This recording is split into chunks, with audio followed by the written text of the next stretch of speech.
Hi అండి. Hello. ఈరోజు అయితే వెజిటేబుల్స్ ఏమీ లేవు, కొంచెం కొంచెం ఉన్నాయి అని చెప్పేసి సాంబార్ రైస్ చేద్దామని చెప్పేసి నేనైతే సోరకాయ, మునక్కాయలు, కందిపప్పు, దొండకాయలు, బెండకాయలు, వెజిటేబుల్స్ అన్నీ ఉడకబెట్టేసి ఇంకా చారు, చింతపండు, టమాటాలు అవన్నీ పప్పులో కలిపేసిన తర్వాత మనం ఒక గ్లాసు రైస్కి 3 గ్లాసుల వాటర్ పోసుకుంటే రైస్ కొంచెం మెత్తగా అవుతుంది.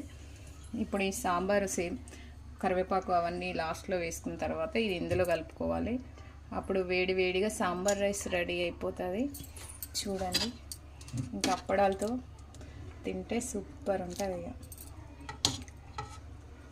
అట్లా తిరుపతిలో వేస్తే ఎట్లుంటుందో అట్లుంటుంది. వేడి వేడి సాంబారు వేడి వేడి అన్నం ఇలా కలుపుకోవాలి. టేస్టీగా సూపర్ ఉంటుంది. ఇప్పుడు ఇందులోకి మనం అప్పడాలు వేయించుకుని ప్లేట్లో సర్వ్ చేసుకున్న తర్వాత కొంచెం సాంబార్ వేద్దాం. అప్పుడు ఆల్రెడీ